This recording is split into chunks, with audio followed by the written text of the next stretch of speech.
When you're dealing with people, you might have a husband and wife there, and the husband's being cool, but the wife is just off her rocker, and she goes back into the house. You have to decide at that moment, is she going back in the house to get the keys, or is she going back in the house to get a freaking weapon?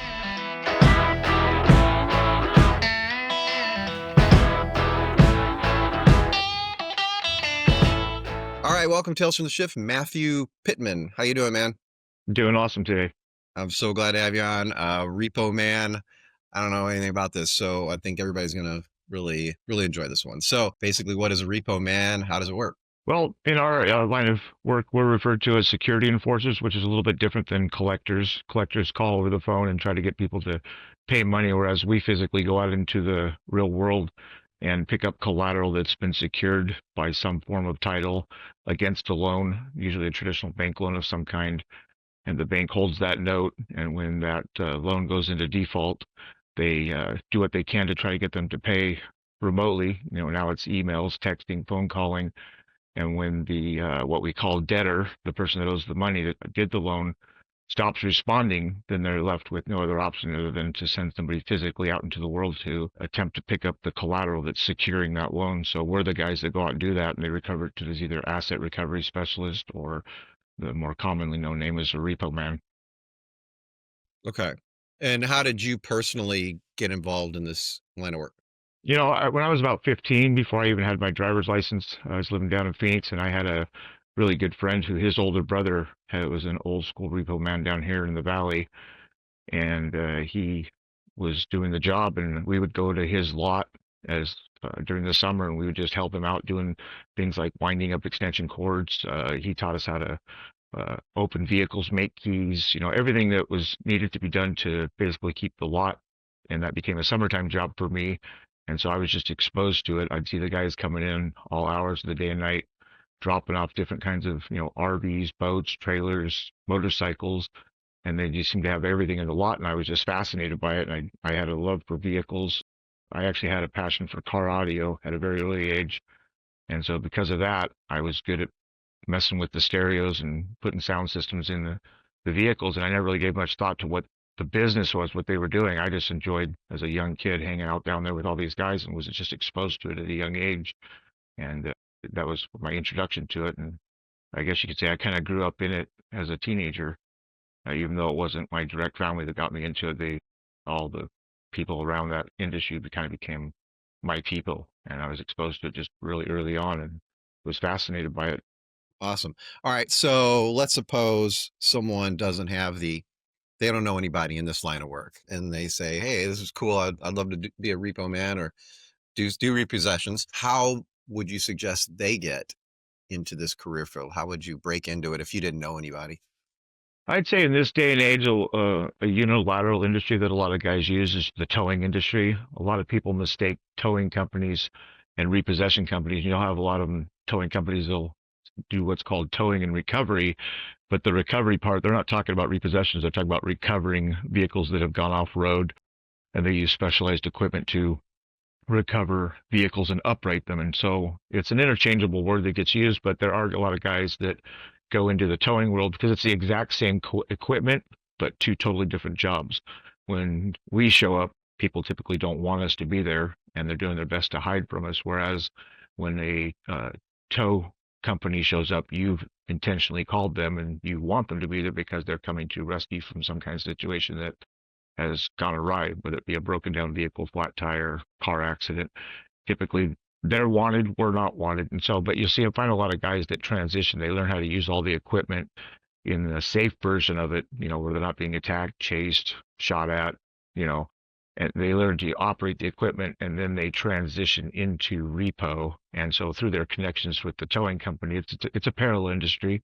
So it'd be like going into some kind of nursing to get into firefighting. They're parallel Yeah. industries, and you meet the same people. You go to a lot of the same training is transitional between the two careers. But I think that's a good way to get in because you really just don't find a lot of, unless you're born into it. Your dad's a repo man and you're his son. There's really no way to get into this industry. It's a very closed loop industry, and to get certified and licensed in some states, there's a lot of requirements that can be difficult to get around.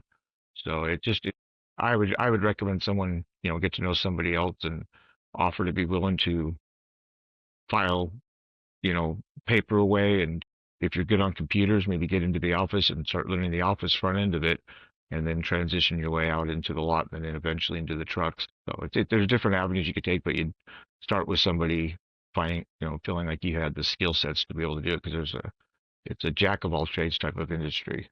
So when you go to make a repossession, would you say normally you already have the keys of the car? How does that normally play as far as getting the vehicle? Typically, no, in the beginning, we don't have the keys. It really depends on what size company you're looking for. Self-employed, small, a guy in a truck, you might work with smaller lenders, and there are some buy here, pay here places that do keep a second set of keys for vehicles. But in your more traditional, larger scale, your GMC, Toyota financing, the big ones, all the keys are given to the owner of the vehicle at the time of the loan, and they leave the dealership with them and stuff. But we do have the ability to make keys for a lot of vehicles based on like the VIN number and stuff. But that's why we have the equipment. Is most of the time we don't go out and drive them away. We use some form of truck that has a lift on it that's going to allow us to be able to snag it and take it without even ever having to even open up the vehicle in a lot of cases. I'm sorry. So most of the time you actually have a tow truck. It's Yeah. just this Yeah. is not a tow Yep. truck business, but you're using the same tool You're using the exact to piece of retrieve. equipment. Yeah. Okay. Yep. And you did say something there about getting shot at and getting attacked or whatever. How often is this part of the job? Depends on what area you're in. Down here in Phoenix, I saw a lot more of it, and then when I transitioned up into Utah, it was less frequent. It just depends on the culture and the area that you're in. You go into a more major, you go to Compton, LA, much more. It can be a nightly thing in a city like that. Chicago, Florida, certain areas, it's going to be it's more prevalent based on the culture of the people and what areas you're in. So, and the more desperate they are, it depends on what type of loans that you're doing. There's different class of paper. You have your high-end credit unions that, only give loans to people that have 700 plus credit scores. You're going to find that those people are a lot of times less violent because they're more business oriented and something in life has happened to them to cause them to end up in this financial situation. Whereas you deal with someone who's been repossessed 3 and 4 and 5 times and they're a lower income, and they have weapons and they're maybe even gang affiliated, or it all depends what culture you're going into. That's why I really say know before you go. You need to know what you're going into before you ever even step into your truck. And you might have a run that night with two or 300 addresses you need to get through, and you are going to get an entirely mixed bag of areas and people that you're going to be dealing with. But you have to be able to know that, hey, this neighborhood I'm pulling into, I've had a situation prior in his area, and this is a high probability it could be confrontational. And so you'll shift gears completely on how you're going to approach the situation. Wow. So are you going there alone, or you have a team? How does that work? Depends on the size of the company you're working for. Most of my career, it's been me and maybe one other person in the cab of the truck. When I was running my own business, it was almost exclusively just me in the cab of the truck. But you do typically have a team. You might have spotters that go out. We have a lot of technology now, like ALPR camera systems, and so we'll a lot of times have these small fuel efficient vehicles like Priuses and stuff, or even all electric vehicles that have cameras on them that read license plates, and we'll send those employees out into the field, and they'll go around checking addresses, scanning license plates, and then when they find a live hit, is what we call it, then they'll call in the truck to go and actually do the pickup. That way, you're not having these diesel-powered trucks that use up a lot of fuel doing all this routing and stuff. So it really depends on the size of the company, but you typically might work inside of a team environment because then you also have the support people in the office that are helping you. You might call and be like, hey, this address we've got, it's no good.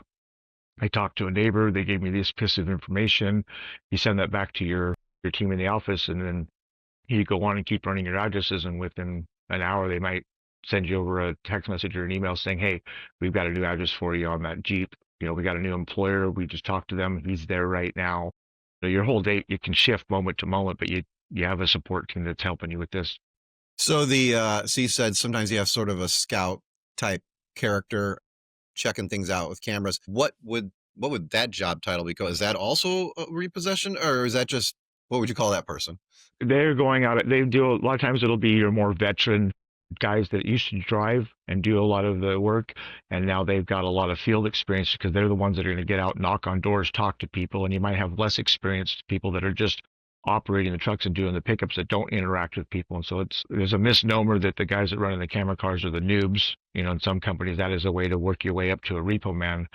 But in all actuality, it makes more sense to have your more experienced veteran people out in the field talking with neighbors and gathering information, and then just having your newer trained guys learning how to operate the equipment. Because the operating of the equipment itself is not the hardest part of the job. The hardest part of the job is the investigation and the location of the collateral when it's not being, we call it cherry picking when they pull up and the car's just sitting in the driveway first run. That's that's low hanging fruit, but the reality is most of the time it's not like that. So it's almost like a private detective, it seems like, or yeah, some sort of detective A role. lot of the skills from private investigative work transition over into our line of work in spades for sure.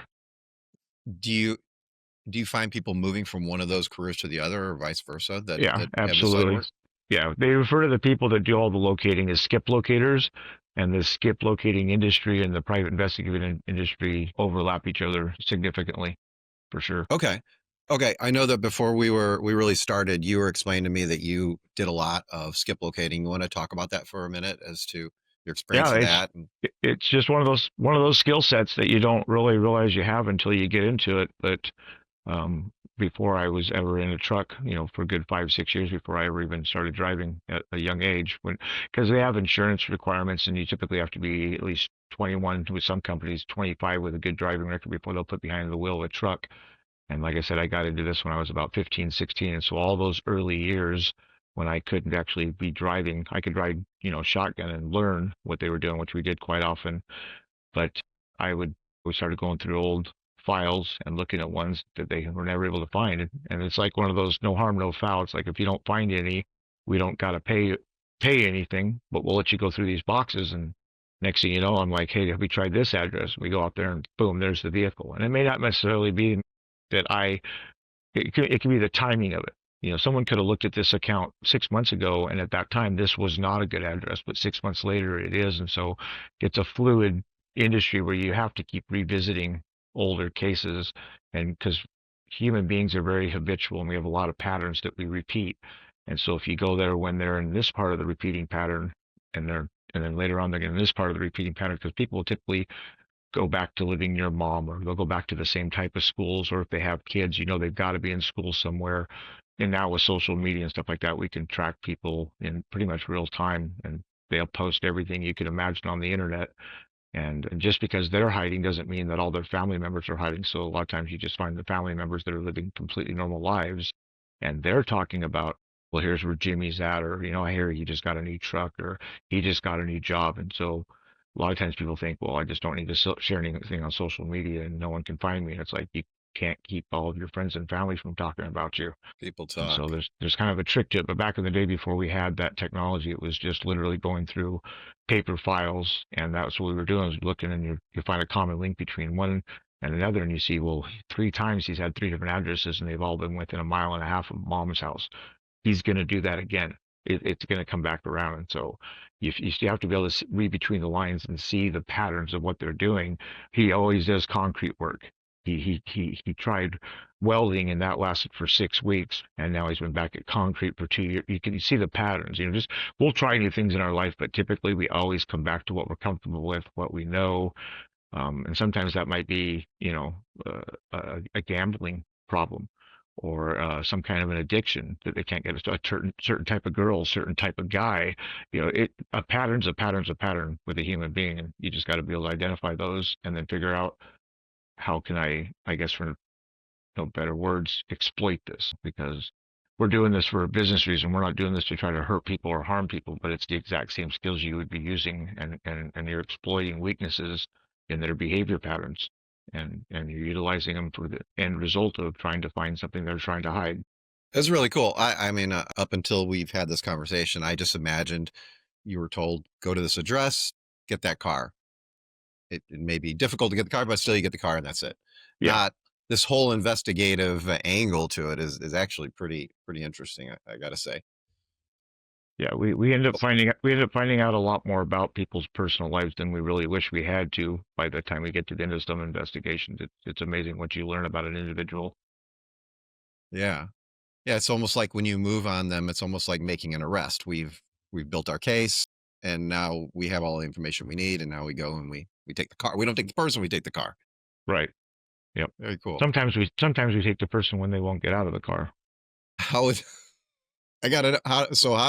First of all, how often does that happen, and how does that work?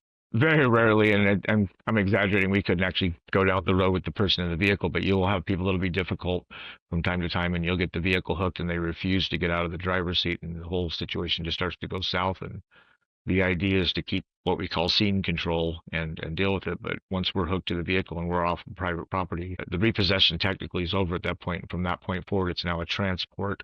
And so when you're dealing with someone who's refusing to get out of the vehicle, you have to resort to communicating with them. You have to get them to see what's going on, that this is a vehicle that has a loan against it. Until they make that last payment, they don't own it.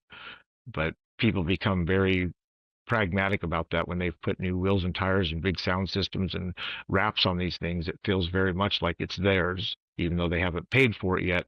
And so you have to, to stand there and just keep telling them this isn't yours is not going to get you anywhere. And so you have to find a way to communicate with them where they understand that here's the situation, here's what needs to happen.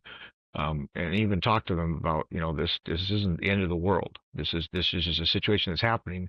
Let me do my job. Let's get this handled, because they need to understand that the lender feels like they had no other option. This is a last, resort. They've been trying to call, communicate, and this person is, for one reason or another, decided to do the ostrich head in the sand type of thing, and that wasn't working. So we forced the situation, and we find more often than not that by the time we get out there and put the butt end of their car up in the air, that's a very powerful tool. And when they come out and see that, all of a sudden money that they were going to use for something else becomes freely available to stop this situation. So we force their hand, and a lot of times it's not about us leaving with the vehicle, it's about getting what we call account resolution. So, what about the scene control that you were talking? What is scene control? How's that done? Well, if you go out in a situation and let's say a gun gets pulled on you, I messed up 20 steps ago. But there were signs that you can watch for, and anytime things go south, if you go back later with hindsight and look at it, you realize there were plenty of warning signs. The guy had NRA stickers on the back of his truck, and is a Cowboys fan, and on and on and on. Lives in Texas, and you have all these signs. It's like, what's the probability this person's going to have a gun? Is what it comes down to. And same when you're dealing with people, you might have a husband and wife there, and the husband's being cool, but the wife is just off her rocker, and she goes back into the house. You have to decide at that moment, is she going back in the house to get the keys, or is she going back in the house to get a freaking weapon?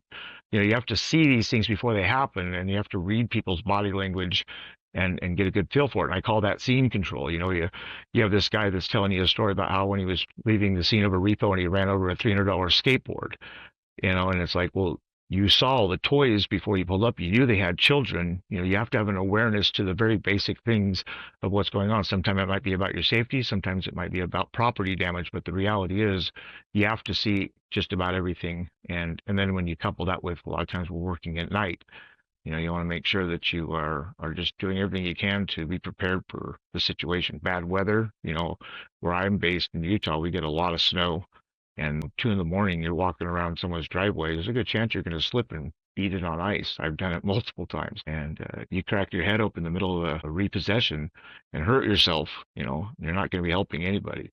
So there's a lot of things about it, but scene control is basically having the foresight for what could possibly happen, and if it does, what is my plan A, my plan B, my plan C, so that when things happen, you can transition smoothly from one to the next, without it being like, what do I do now? You should never be saying to yourself, what do I do now?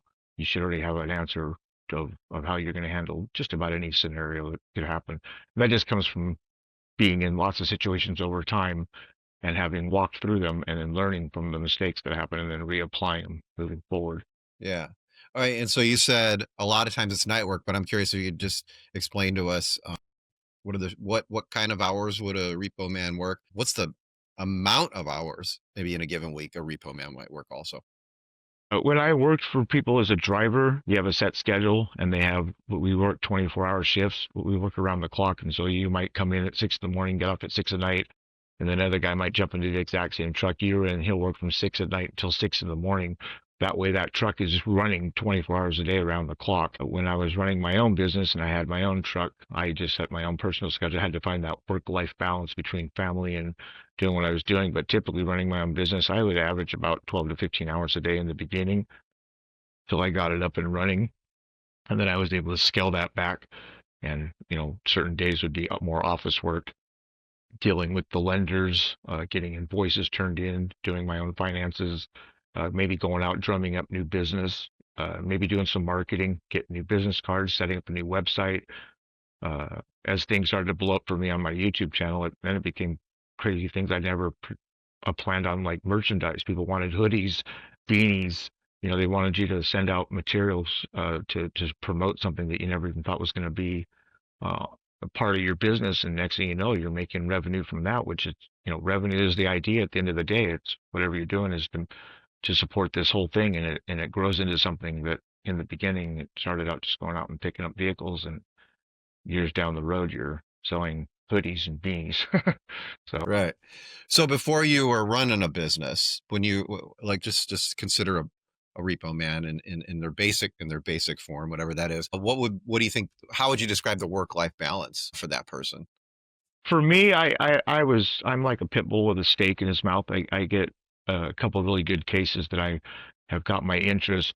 I will burn both ends of the candle trying to find them, and that's how I was in the beginning of my career. You have to figure out how to not get so tenacious about that stuff and know that there will be another day to look at it. And sometimes when you're deep into an account and you're having trouble finding one, it's actually that breaking away from it and doing something different, and then you revisit it 2 days later with a fresh perspective and you find it almost instantaneously. And so sometimes you have to be able to know when to call it and know that you're just forcing something that's not working right now, or it's just not available. Maybe the person's out of town, maybe it's locked in a storage unit, maybe it's locked in grandma's garage. You never know, but you usually, if you give it enough time, people will eventually stop hiding and they'll go back to their normal life, and then they just come out and it surfaces. With work-life balance, a lot of times when I get tenaciously into one, I just had to find that this is something I've got to put on the shelf and just go work some easier accounts and just get some work done. And you have to be able to see that when you get stuck on one.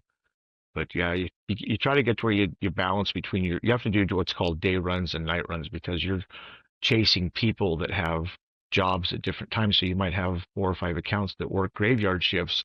You're not, and if you don't know where they work, you're not going to find them at home at those hours. And then you have other ones that you're going to have to find during the day. And so we have to work 24 hours a day, but we also have to sleep ourselves. So you have to balance.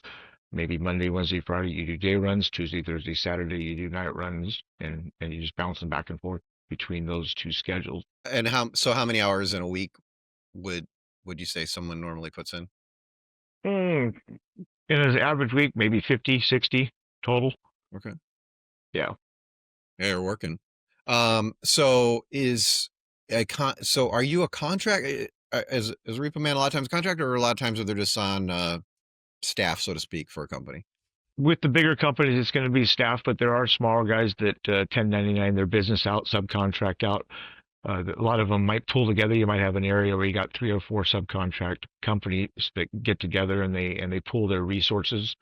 It really just depends on what part of the country you're in and what kind of a vibe you have. Here, where I was at in Utah for many years, I would always work with other guys that were friends of mine we all did the same line of work, and we would share information with each other.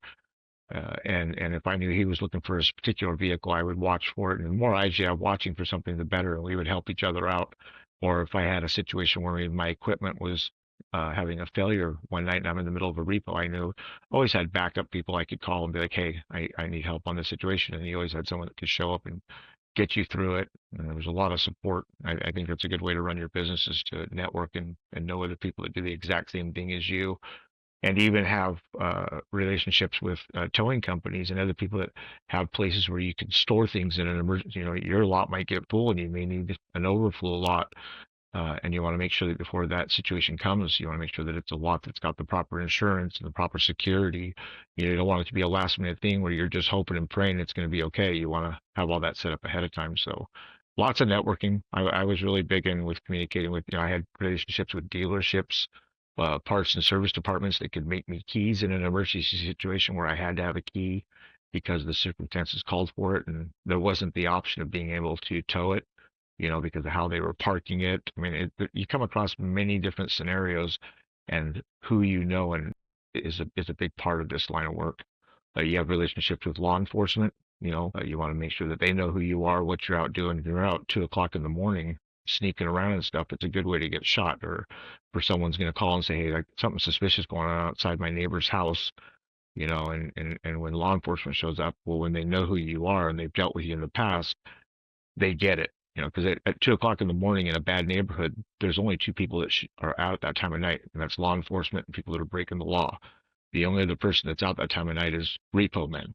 And so it's good for law enforcement to know who you are and know your trucks, and know that you're someone that they can trust, and that what you're doing right now is something they don't need to worry about. Right. So I'm kind of picturing like a wanted poster in my head. So is it possible you could be looking for a vehicle that other companies are allowed to also look for that same vehicle? Is Typically, it ever? yeah, typically no, that's called double booking, and they try not to do that. When a repossession is out from a particular lender, and they only have one company looking for it. There are forwarding companies that will send them out and do like a shotgun thing in an area, but that's usually after it's been already looked at by many companies, and they get to the point where we can't find this thing anywhere. So then they'll put the license plate into a system where they've got hundreds of these camera cars all looking for that one plate, and whoever hits it first, they can go in and they've got a certain period of time.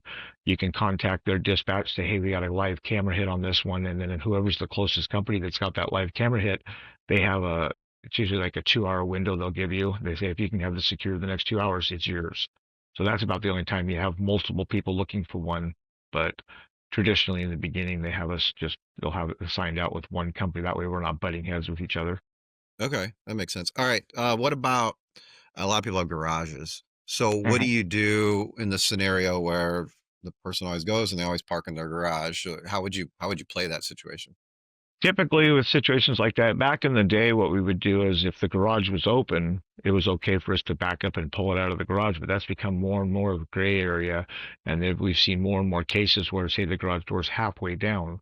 Back in the 80s, we would just lift the door back up, get it out of the garage, no big deal. Now, in the year 2025, that could be considered breaking and entering. And we're not allowed to break and enter. If you've got a vehicle sitting behind a gate, and that gate is closed, but it's not latched, it's not locked, but it is closed on its own weight.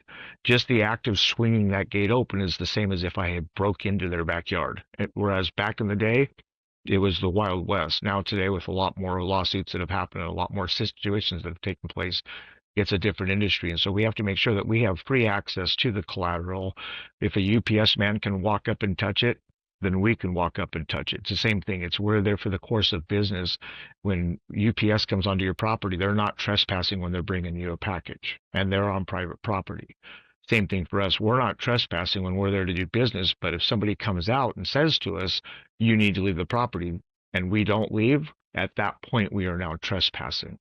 And so the trick is to get in, get your work done, and get out before someone. A lot of people are like, as soon as you walk onto my property, you're trespassing. It's actually not true unless it's posted. If there's a posted sign that says you're trespassing, that's one thing that could make it to where they can trespass you. But trespassing really only takes place once the property owner has made it clear that they no longer want you to be there. And there's a lot of, within what we call self-help repossession, there's a lot of misnomers about what that looks like and where the legalities are, and that deals with garages, open, closed, things like that. But how we typically deal with it is technology. We have tracking devices, and a lot of people don't realize that when they sign their contract, there's usually an electronics clause in there that allows us permission in the event that the loan has gone into default. We can use different types of electronics media, license plate readers, tracking devices, things like that. And so what we'll typically do is slap a tracking device on the vehicle, and when it's not in the garage, we track it when it's out moved, because the devices will notify us when the vehicle's moving. And so it just sends a message to my cell phone and tells me, hey, this tracking device is on the move, and I can be out doing my work and I can just track it in real time. And they might go to the grocery store or to a family member's house, or go to church. They're out doing normal life, but as soon as they stop and are no longer driving and they're not in the garage, that's our opportunity to pick it up out in the open. Yeah. Isn't it true that most cars or a lot of cars these days are getting to the point where they can be tracked anywhere because of the the GPS system that's installed in there, and if it's Toyota, they can locate that vehicle via that system. Is that pretty common? Not for our line of work, because what you're talking about is for if there's a Amber Alert or any kind of involvement with law enforcement. Law enforcement has the ability to get the right authorization to do that stuff because there's now a criminal act that's been committed or something like that. We're in the private sector where we're just trying to find it to recover it for the lender. We can't activate those systems and utilize that stuff just because the technology is on the vehicle. We can't use it to pick the collateral up. That's usually law enforcement and stuff like that. So yes, the technology exists on most vehicles, but we're not able to. If we were, we'd be doing it, and it was being done by someone. It'd be done in an illegal manner, and they'd have to be literally hacking into that system to get access to it. So Interesting. yeah, Yeah. back Okay, in cool. the back in the day, I actually knew a guy that got in trouble for that with his business because it turned out that he had a family member that worked as a tier 3 support specialist for Verizon, and they found out that he was giving backdoor information about people's cell phone locations, and it turned into a big old fiasco, and people got fired, people got in trouble with the law, and he ended up ultimately losing his business because they found out how he was locating people. And it was, yes, we all have a GPS device on our phone, but that doesn't mean that the private sector gets to have access to that to give up our location. Yeah. And you mentioned lawsuits a little while ago. Have you been personally sued, or how often does that happen?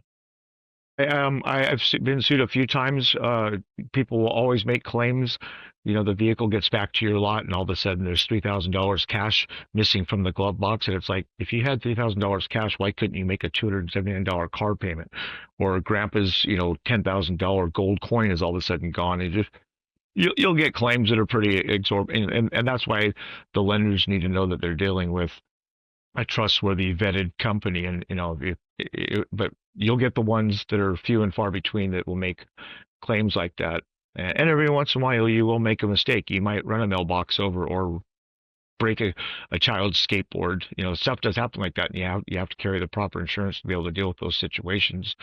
And I wasn't without my faults during my career. It's going to happen when you're trying to move a vehicle that is, blocked in by another vehicle, and or a boat that's been chained to a pole. You see it all at least once in this line of work, but you're trying to do something that wasn't meant to be done at 2 o'clock in the morning. And if you get moving too fast or just don't pay attention, things can get damaged, and people will take advantage of that, and they will try to sue you and say, hey, when you dragged my car 10 feet, you put bald spots on my tires. I want new tires. But typically you find that people that are in repossession don't have the money to go out and get an attorney. And so it's kind of a, catch 22. Very rarely do you repossess from somebody who also happens to have $100 an hour attorney. Who would you say this job is not for? Who should just not even bother trying? Narcissists, people that are cocky. A lot of times I would be out and someone would find out what I do for a line of work, and this big muscular guy would be like, I'd be great at that. As soon as somebody comes out, I just smash him in the face. And it's like, that's not the job. Because you look like the Hulk doesn't make you a really good repo man. That's one of the misnomers about the TV shows that were, on the rise of popularity 10, 15 years ago, was they made it look like it's all about fighting and being a tough guy. And that's actually the antithesis of what this job is. You wouldn't want to have anybody in there that's a hothead, because if you're exasperating the situation, that's the opposite of scene control. You want to have people that are calm, cool, collected, polite, empathetic, but that can still get the job done. Decision makers, people that have good foresight, are people I would look for, whereas people that are cocky and arrogant and confrontational, that's who this job would not be for. You reminded me of a TV show that used to be on. I really liked it. It was about a guy who was a repo man. He would go to people's houses, and he'd have the tow truck, and then he would ask them quiz questions. And if they could get it right, he would pay for the payment, and they'd get to keep the car. Otherwise, he'd tow it. Yeah, I don't know if you ever saw that I show, did. but I remember that as kind of a mixing of two different industries to make it entertaining for people. yeah. Um, Yeah. anyway, I guess it got canceled. But all right. Can you give us another example of a time when you had to maybe think creatively to locate a particular vehicle, something that might have been tough to get? Yeah, I mean, you see a lot of different scenarios and stuff, but one that sticks out for me was in the early days of Facebook, when people would post pictures online. There was one particular vehicle we were having trouble locating, and this picture that had his sister had posted on. They had a very unique water feature in the front yard of the house, right behind where the truck was at, and there was a license plate that was clearly visible on another vehicle right there in the driveway. And so I was able to take that information, and it was way before we had Google Street View, but you could do the satellite views where you could do a top-down view of an area, and it was 2011, 2012 where the footage was getting good enough that you could identify from aerial photos key markers, and I was able to reverse that plate, get a good registration address, and then go onto Google Maps, put that address in, and I zoomed in, and sure enough, there was the water feature in the front yard. And so I was able to verify before I even left that that was a good location. And sure enough, when we went out and located it the truck was there. He was staying with his sister, and it was an address we didn't previously have. And when you pull off a, a snag like that, it usually you're like, that's I couldn't have found that in a database anywhere. That was information that you had to put the pieces of the puzzle together. And so when you have ones like that that happen, because it's not every day you're getting stuff like that. Most days you're just going out, you got a what's called a run sheet. And you're just running the addresses you have and picking up what's available and moving the ones that aren't available to the back burner until you can do more research and skip locating and stuff. But when you get those fun ones where you get a little creative and you get a piece of information like that and it ends up helping you locate it, you don't forget those ones. Yeah, the sister blew it. All right. So when I asked you, who's this job not for? Another thing that comes to my mind is probably coward, because you said could be physical confrontations, right? And I'd like you to talk more about that. How many physical confrontations would you say you've had in this line of work? I wouldn't say a lot, but I mean, when you stop and I think we like to forget negative things in life. And so my memory of it over 35 years is it doesn't feel like a lot, but as I start to think about it, you might have 10 or 15 a year, which out of 365 days is a low percentage, but that's still a lot of physical confrontation for an individual. Unless you're in law enforcement or the military, you really shouldn't be fighting that much with, or the UFC. You know, for a career, no one should be getting in that many physical altercations. And so yeah, I would consider that for an average job high. But you do forget about a lot of them because they don't turn into full-blown fist fights. It might be something as simple as somebody come running out and jump on your back, and then you fall to the ground and then you stand up, and that's literally the end of the physical part of it because then it turns into a shouting match, and the shouting match is dissipated into everybody calming down, and then that was it. So a very small part of the situation might have been actual physical contact, and you want to minimize that as much as possible because if someone comes and tries to punch me, the idea is not to punch them back because they're reacting in a poor way, and it's like two guys that get into a fight, and then 20 minutes later they're sitting on the curb and they're both bloodied up and they're laughing and they're friends again. You have to realize that there's going to come a point in this altercation where we're going to be back on the same side and we're going to realize how ridiculous this was. So if I knock someone's teeth out between now and then, when we get to that point, I don't want them to be missing teeth or have a black eye or a broken nose because those are things that are not reversible. You know what I'm saying? Yeah. Whereas Yeah. if you need to calm someone down and maybe put them in a chokehold for a second just to show them that, hey, we're not going to do this, and then let them back out of it and then say, let's talk this through. You got to always be the cooler head that's constantly trying to simmer them down. And I found in almost all situations, if you know what to say and how to say it, because if you end up in a physical altercation, like I said before, someone pulls a weapon on you, somebody jumps on you, somebody does something that crosses a line, there were warning signs long before that. And you should be doing things to dispel that long before it comes to that situation. But every once in a while, people will pop off and just go left before you can do anything about it. And so you have to just be ready for all of it. And yeah, you're always running what if scenarios in your head. If this goes south and it's her that causes it, what am I going to do? If it's him that causes it, what am I going to do? Because you're typically dealing with multiple people in that situation, and you have to watch the dynamics and the dynamics between them. He can be cool and calm, and she can be needling him and converting him into a problem. And so I'm not so much focused on him. I'm focused on getting them away from each other. But I can't say, hey, you need to go because you're going to cause. So you have to come up and you have to give her a task. Hey, could you do me a favor? Could you go get a copy of your contract so I can show you, something friendly, something, and they don't realize what you're doing, but I need to separate them because I can see that she's saying little snidey things that are starting to piss him off. and I'm going to lose control here real quick. And so you have to see the conversation and where it's going.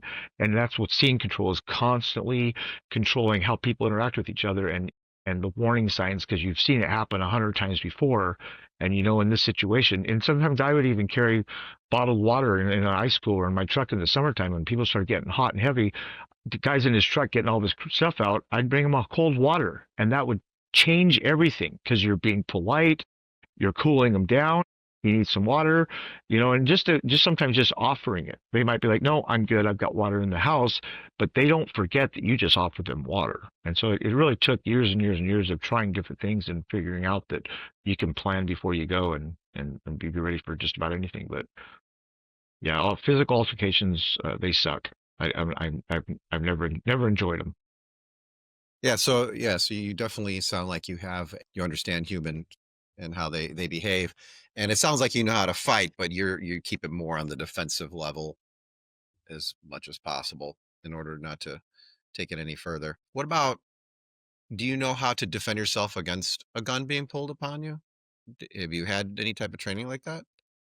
Yes, if someone pulls a weapon on you, there's a lot of guys that brag about the fact that they carry guns in their repo trucks, which I think is a poor idea. Because if someone pulls a weapon on you, you pulling a weapon back out on them is not going to make them put their gun down. If anything, it's going to cause them to pull the trigger prematurely. You forced their hand. You've matched force with force. And so if someone pulls a weapon on me, the last thing I would do is pull a weapon back out on them. You know, I would make it clear to them, because in that moment that they've pulled a weapon out on you, we're no longer at a repossession scene. We're now at a crime scene. A crime has been committed, and this is no longer a repossession. So the repossession stops the moment somebody pulls a weapon out on you. And I'm going to say, hey, you win. Repo's over. You get to keep the truck. All I'd like to do is get off this property alive. And most people, that's what they want. That's why they pulled the gun. They didn't pull the gun because they want to shoot and kill somebody. So you become complicit, get away from that scene alive. You can now call law enforcement and say, hey, I just had a weapon pulled on me. They've now committed a crime. And once they commit a crime, the repossession's over.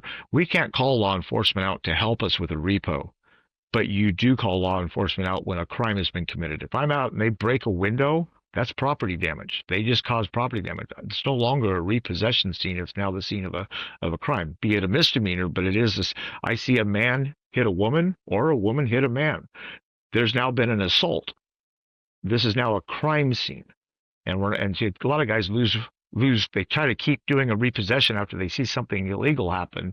You need to realize that we're dealing with a crime scene now, and to try to do a repossession in a crime scene is stupid. That's a wrongful repossession, and so you have to be aware of that stuff and know that when a line's been crossed and how to deal with it. And when a gun's been pulled, the line's been crossed. And the idea is to get out of there alive and live to see another day and do this job.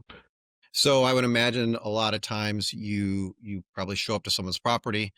There's, I wouldn't call it confrontation, but you have a person talking to you who, is down on their luck. It's clearly they've got financial problems. How do you emotionally handle dealing? I'm a woman. I'm a widow. I can't pay my bill. Like, how do you emotionally handle those situations? Everybody's always got a reason, their story about why they're where they're at, and it's legitimate because it's their reality. It's how they really got there. Life has happened to them. You know, a lot of times people will say things like, "Why do these people buy things they can't afford?" That's very short-sightedness. At the time they did the loan 5 years ago, they had the credit score, they had the income. What you don't see is that the husband fell off of a roof on a Saturday and broke his leg, and he's been off work for 2 months. She's out trying to get temporary work, whatever. Their life is Yeah. gone the way it's gone. It's very easy to judge people once we show up and say, hey, oh, these guys are dumb. They bought a truck they couldn't afford. It's not how it goes. Life happens to everybody. And so being empathetic and understanding of that, you have to realize that every driveway we back down, there's a family in crisis at the other end of it. People, we don't ever show up when things are going good. We are showing up after death, divorce, addiction, foreclosure. We are just one of many steps that are happening in these people's lives that is disintegrating in front of them. And so you have to understand that you're going to see people at their worst. They're going to react horribly in a lot of situations, and they're going to have a story that they're going to want to tell you. You can't be, oh, you know what? I don't want to hear it. Tell your story on the bus. I've heard every snide comment you can imagine about how to deal with debtors, but the reality is you have to understand the situation that they're in is not one that they want to be in, and they really don't want you to be there witnessing it. And so when you're dealing with that, it's a case by case basis. If someone's giving me a story telling me that they're a widow and you know this is happening because I've got cancer or because my daughter died in a car accident, you've heard everything, and there's a lot of valid reasons why somebody's where they're at, and there's even people that might say there's invalid reasons, poor money management. It's easy to say, well, if you'd manage your money better, I wouldn't be here. That's not going to help the situation to tell somebody that to their face. So you have to figure out a way to be able to communicate with them to where they understand you've got a job to do. Here's what needs to happen. Here's some options for you, but it stops there because I'm not their lender and I don't want to slip into giving them financial advice. Well, here's an idea. Here's what I think you should do. You don't want to do that. We're not there to give people advice, but we are there to educate them on here's the process. Here's what needs to happen. Here's, we can't speak for their bank and say, well, here's what your bank might do or not do. We have to stay out of that whole gray area. It's very clear and concise of what we can talk to them about, but we can tell them, here's what I need to do. Here's what's going to happen. I can give you options of like getting your personal items out of the vehicle because you do have school tomorrow. You do have to go to work, and people appreciate that, and I'll be like, and if you give me the keys, it will make my job easier. Plus, I can lock your vehicle up, make sure it's secure overnight. Tomorrow's a new day. You can call your lender, and then you can work out what you can work out with them. If it goes well, the vehicle was secure. It's going to be sitting in my secure lot. Boom. If it doesn't go well, same results. At least the vehicle is going to go off, go to auction, get remarketed, but you want to make sure that it's leaving with somebody that you can trust so that if it goes to option A, option B, either way, you need to know that this is going to be secure overnight in a good location, blah, blah, blah. So you're giving them reassurance, but you're not promising them that it's going to go good or going to go bad. And and so you get good at that over time, and you just learn that to keep it clear, concise, state the facts, and don't sound cold about it. Because there was a lot of years that I spent where I was very robotic in my script because I was still learning it, and it takes time to be able to make it flow into a regular conversation so it doesn't so it sounds scripted. For a lot of years, it was very scripted because I was practicing it, but it takes years and years and years of speaking with people, and then when they throw this into the conversation, you just fluidly move right into this, and you watch for the opportunities, and then when they want to tell you the same story and start back at the beginning, you could be there all day long. You have to see that pattern and know how to break them out of that repetitive cycle because people want to keep going back to the beginning of the story until they're eventually hoping that you're going to say, you know what, you have a great story. I think you deserve to keep the car. I'm not going to take it. They get something kind of story in their head, and you need to make them realize that's a conversation that's never going to happen. And so when they start the story back over again, that's the time that you need to politely and very strategically say, let's get to the part of the conversation where you realize I am leaving with this vehicle, but before I would like to give you the opportunity to get your personal items out, and you keep them working and moving, and you keep the flow going until they get everything out of their car and they've got everything bagged up. I even got to where I started carrying bags myself because I'd be like, hey, and then you're giving them a bag, you're making it clear. Here's the action I need to start taking place right now. I need you to start getting your personal items out if that's what you want to do. If you don't want to do that, then just tell me, give me the keys, and I'll just get out of here. You have to figure out which one are you right now. Are you like want to clean my car out, or I want you out of my driveway because my neighbors are watching, and you got to figure that out really quick, and then move towards that action as quick as possible. And anything you can do to help that move along the way in a conversational way and in an action way, before they know it, they're just a character in your script, and you get the job done, and then you're out of there, and you want it to feel very fluid and very effortless, and you just keep that going. Yeah. It's interesting because it's almost like they're your customer, but in a roundabout way, they're really not. I mean, you have someone else that's hired you. Yeah. Interesting. So It's easy for them to blame us because we are the face of the bank. They may have had a bad interaction with somebody at the bank on the phone, and then when we show up, we get the brunt of that. It's a very much shoot the messenger industry because we are yeah, the real, even though I don't actually work at your bank, I'm not the one that gave you the loan. You have to understand that people are going to treat you like the person that was rude to them on the phone. I feel like you need to have a service where someone could pay you to ride along with you and learn this, because I feel like it's worth its weight in gold just hanging out with you for a couple of days doing this job. Yeah. Yeah, I've done a lot of consulting training with guys doing this where I sit in the passenger seat and watch them do the job and then give them suggestions on how they could have done that better or let them walk into a situation where they're not necessarily going to get physically hurt, but they're going to get embarrassed. And you have to let that happen because there's no better way to learn than to make your own mistakes and then have Yeah. somebody who's an observer drive away from that situation and be like, what could you have done better? And let them come up with the answer. Because for me to tell them, here's what you could have done better, they're not going to get it. But if you say, well, he said this, she said that, what were some options you had? Now that you can sit back and ruminate about it, and they come up with answers, and when they come up with the answers and the solutions, they never forget it. And you just coach them along through that, help them see what they didn't see. Oh, it's a great, that's a great training technique. I teach air traffic controllers. I should probably even try that a little more instead of just yelling at them and telling them what they should have did differently. No, it's fantastic. I found that you can never teach somebody something, but they can teach themselves. You can just guide them to the answer. Yeah.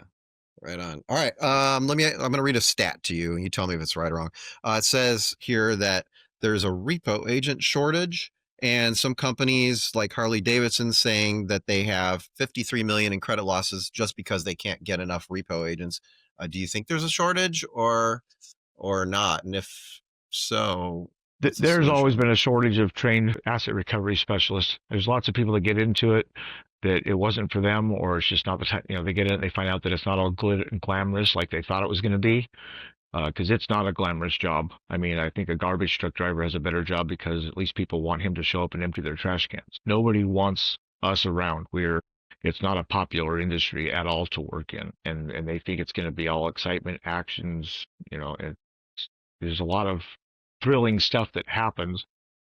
Do you think that causes some people to leave the industry? That the part where you said people look negative, you're always the negative portion of their day. Do you think that could end up weighing on some people? Like, I just want to be someone that people smile when they see instead of getting pissed all the time. Yeah, absolutely. You go if you stay in this career long enough, you go through burnout multiple times where you're questioning why am I doing what I'm doing every day, and then you'll become pragmatic about it again and be like, well, it's a necessary evil, or if I don't do it, somebody else is going to do it. Therefore, I might as well be the one out there doing it because I'm good at it. I mean, you come up with all your justifications for staying in an industry like this, especially as long as I have. I do have a knack for doing it, but I also, after 35 years of being in the field, I now work in an office and I train and teach other people how to do what I do. And so I'm still in the same industry, but I am much happier not being the guy out there getting spit on and attacked. And it, that wears on any individual. It's like people that get into law enforcement. After a while they decide I'm good with seeing the horrible side of humanity, but they remain in law enforcement in some way in a unilateral sector because they're still wanting to do good in the world. That's how it is in any industry. If you got to find the parts of it that get you up every day and keep you excited and keep you motivated. And you want to, if you're doing good, you're doing good. If you're part of the problem, you're part of the problem. And for many, many years, I would say I was part of the problem. A lot of what's up on my YouTube channel is me doing my job, but I wasn't helping any situations. Yeah. So I'll put in the show notes, but why don't you say right now what the name is of your YouTube channel for the people listening? my channel is called Repo Nut. It was supposed to be a license plate that said Repo in Utah because I was running a repossession company in Utah, and the DMV sent it to me all crunched together as one word, and the name Repo Nut stuck. But yeah, the original idea was it was Repo in Utah. Awesome. So I know there's a show, Repo Man Stealing for a Living. I know there's a show where they repossessed airplanes and all that. Were you involved with that show? Is it bullshit? What do you think? Tell us about it. There was a couple shows that came out that were in the early 2000s that were fake. Everyone's aware of which ones they were, but there actually was one that was done by the Discovery Channel under the TLZ, TLC, yeah, TLC, TLs. where they did it was called Repo Man Stealing for a Living, and they actually came out and rode with me for a couple weeks and filmed with us. I was actually surprised at how much video they did for just a 15-minute segment because it was days and days of filming. And when they cut it all together, it was literally like 11 minutes of airtime on this show. But yeah, they came out and we repossessed some jet skis up at the lake and did a motorcycle, had a couple different scenarios. And everything that we did in that video was staged, but they were real repossessions that had taken place at one point, and we reenacted them. So you could say that's fake, whereas everything that was on my YouTube channel, that was real repossessions happening in real time where I had, you know, there was no script for it. It was the reality of it. That's what people would call, real video. But we all know that reality TV, you see a police officer jump over a thing of bushes and they have four different camera angles of him landing. That's not reality. That's him jumping over the bushes four different times and then cutting it all together. And so you can tell the difference between real TV and fake. And that show was pieced together like that as reality TV. But they did ask me, what are some real scenarios you've been through? And then we reenacted them as realistic as we possibly could. But after that experience, I remember watching that show and just being like, it just left a bad taste in my mouth. And I was like, I will never do that again because that's not real. And it was actually part of the motivation to start my own YouTube channel because that was 2004. YouTube comes along in 2000, and then by 2008, I had my channel up and going, and I was filming myself really doing the real job. And the whole idea was to show the world this is what really happens on this job. Yeah. Very cool. So you said you had to repossess a motorcycle and some other things. What are some other maybe unusual things you've had to repo? Heavy equipment's been one of the more challenging things because it's different. It's not like a car sitting in a driveway where you can use a standard wheel lift to pick it up and pick it and get it out of there. When you're picking up a, 30,000-pound dozer, you have to have specialized equipment. You have to have somebody with a semi truck and a lowboy trailer, and you're usually dealing with it being located at like a construction site, maybe locked inside of a gate. But during the day, that gate's unlocked and it's available, so you have to walk onto the property, jump into a dozer, drive it off the property, load it onto a semi truck. It's a different job. There's guys that, like you said, they repossess airplanes, and you don't just walk onto an airport and jump into a plane and fly it away. There's aviation rules, laws. There's airport security. Especially post 9/11, nobody just walks onto an airport of any size and just repossesses something, whereas we can walk onto somebody's driveway and just take the vehicle unannounced. It's like stealing it. You don't tell anybody you're there to do what you do. You can't do that with an aircraft. So there are people that do. They pick up multi-million-dollar yachts and other watercraft and stuff. And so there's specialty niches in our industry, but when you get down to things like four-wheelers, RVs, motorcycles, anything like that, those are all picked up pretty much the same. You'll have different challenges. If you're picking up a motorhome that's been sitting for 6 months or a year, which can happen with a motorhome because it's not a daily driver, you're going to be dealing with things like, is the thing been winterized? Is it got dead batteries? Have the tires lost air? Whereas a car being driven daily is ready to hit the road. And so that just have to know the different challenges based on what you're going after and what you find when you get there. What's broken in the repo industry?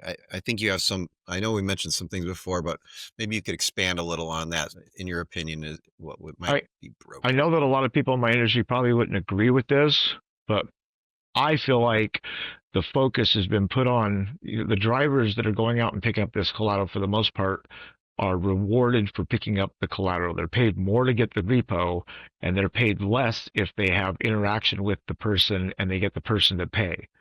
And so by leaving the car there and getting the person to pay, you would think that that's actually what the lenders want because that keeps the person in the loan, which is what they're in the business of doing, is lending money and making money off of the interest payments. As soon as we repossess the collateral, they now have to deal with remarketing it, and banks didn't get into this to become car dealerships.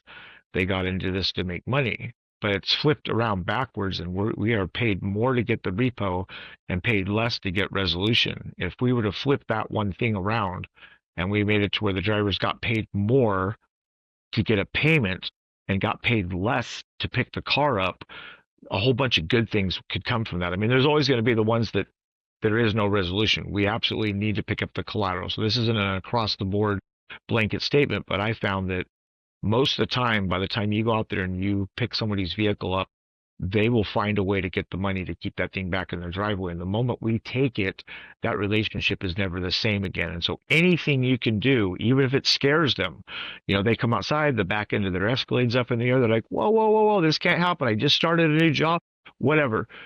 If they can come up with all the back payments right then, get on the phone with their bank and make that payment, and we can put the back end of that vehicle back down and we leave without it, that relationship is still intact. Yes, they got the crap scared out of them, but that's better than us leaving with, because the moment we leave with the repo, it doesn't matter if grandma loans them the money and they go and pick it up 24 hours later.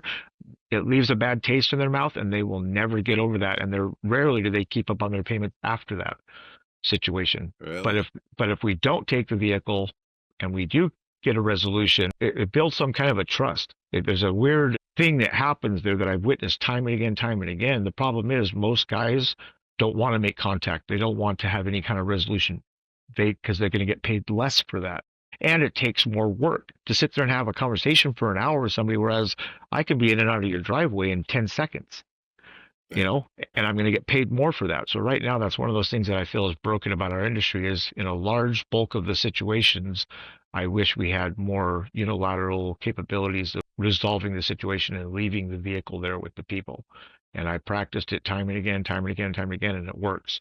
But it's not industry standard right now. Industry standard is pick the car up, we'll let them sort it all out, let the bodies fall where they do. Tomorrow's a new day, and by then too much damage has been done to fix that relationship. They made a tough call, we executed it, and those people are not happy about it. Yeah. I think we forgot to talk about it. What does a repo man make? If you were to talk about brand new in the industry, they work for a company, starting out, all the way up to maybe the point where you're an independent contractor. What do you see there in that range? I would say a good repo man can make $60,000-$70,000 a year being a paid piece driver because you're paid per repo, and there's no reason you can't make between $4,000 and $6,000 a month if you're in a good solid area where you have. There's more repos than we can pick up. There's no lack of. The only time I ever saw repos slow down was after the 2008 crash, and the auction houses said we can't store any more repos. They had to literally turn the faucet off, not because there weren't vehicles to be picked up, because they on the back end couldn't keep up with getting rid of the repos. And we started running out of room for them. That's the only time I've ever in my entire career seen them shut off repossessions. But for the most part, it's a recession-proof industry. When everything else goes to crap, we see a spike in work, and there's definitely a shortage of people that are out there that can do this job and do it efficiently. So yeah, and then as a private contractor running your own truck, you could make $150,000 a year easy. You pick up $15,000 a month in collateral, and it's not just the repossession cost. There's storage costs, transport costs, making keys, storing property. There's a whole bunch of other services that you can offer that go beyond just going out and picking up the collateral. So if you run your business right, you can make money doing a lot of different services. All right, so you have a new podcast. Why don't you tell us about it? What's it about? Who's it for? What are you going to Yep. cover? Spring of next year, 2026, I'm going to be doing what's called a mobile podcast. I'm converting an RV, the inside of it, into a podcast studio. And my plan is to take it across the country. I'm going to be going from city to city, major cities, meeting with different people in the industry that I've worked in my entire life and bringing them onto the podcast and talking about the different things of, what works, what doesn't work. I'm going to do ride-alongs with their guys. I'll jump in their trucks and basically watch how they do the job and talk with the drivers and be like, what do you like about this job? What don't you like about this job? But basically, I'm going to take what I've done in the industry, but now from a third-party observer, and I want to go out in the field, show how guys are doing this job, what's changed. There being a Ring doorbell camera on every house now changes the logistics of this job. There's a lot of things that have changed, a lot of laws that have changed. What I did on YouTube for years and years and years, I can't do anymore. There's not a single client that would allow me to do that kind of stuff today. And a lot of people are like, why don't you do what you used to do? And it's like, because the world has changed. We're in a different world today. It's gone from the Wild West to there's a lot more regulation and things you can do. And so that I want to talk about that stuff on the channel. And I also want to talk about stuff that I've gone through dealing with grief and addiction and my full life recovery of coming back around to where I am today and what I've learned from that, because being a repo man and seeing life kick the crap out of people from that perspective, and then to go through it myself and experience going full homeless, losing everything that I own, ending up in prison for 2 years, completely tainting my life, I've come through all of that and come back to what I would consider to be a successful, normal life again. And what I've learned from that is anybody could do that. And a lot of the people that we deal with in repossession are in a tragic state in their life and are giving up. You know, we see a lot of drug addiction, suicide, gambling addiction, lives are falling apart. I was always a third party observer of that. Well, now I am a person that has gone through all of that. And I want to share a lot of that on the podcast and talk about what I learned and some things that people can do to know that tomorrow's the end of the day and to not give up, you know. So I'll be talking about all that stuff. Excellent. Excellent. All right. Final question. What's a secret someone may not know about being a repo man? The biggest dirty little secret that I feel like that magician that used to put the mask on, then he'd go and tell all the other magicians tricks, and the other magicians really didn't like him very much. But the very honest answer to that question is, when faced with a situation where you're dealing with repossession, you have the right before they've hooked to your collaterals to tell them you need to leave. You know, you're on private property. I do not want this to happen right now. I will deal with this with my lender.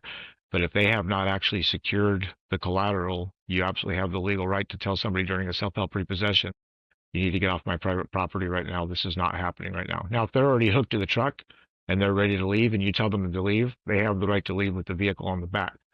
But if you tell them to leave before they've actually gotten connected to it, or say you've got it blocked in by another vehicle and they're demanding you move that vehicle, you have the right to just like a broken record, keep saying, hey, and any good repo man knows they don't like anybody to know this, but when it happens, you get to be professional and be like, you know what, this isn't happening right now, and I get to move on. There's plenty of other vehicles for me to go pick up.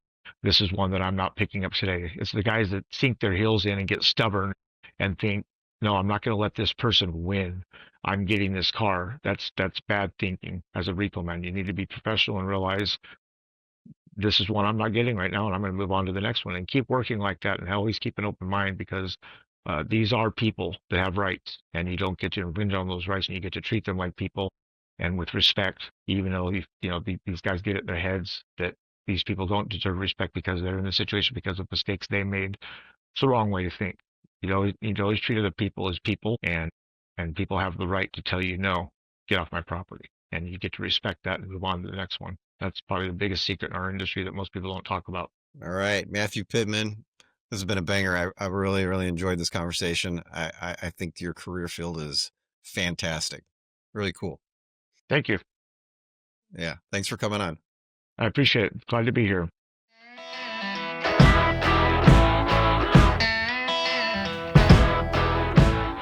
And that was Matthew Pitman, a career repo man. Hope you enjoyed it. I sure did.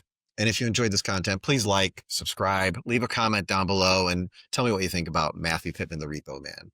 And if you have an interesting job or career and you'd like to be on the show, then email me at talesfromtheshiftpodcast@gmail.com and I will get you on the show. I will talk to you later.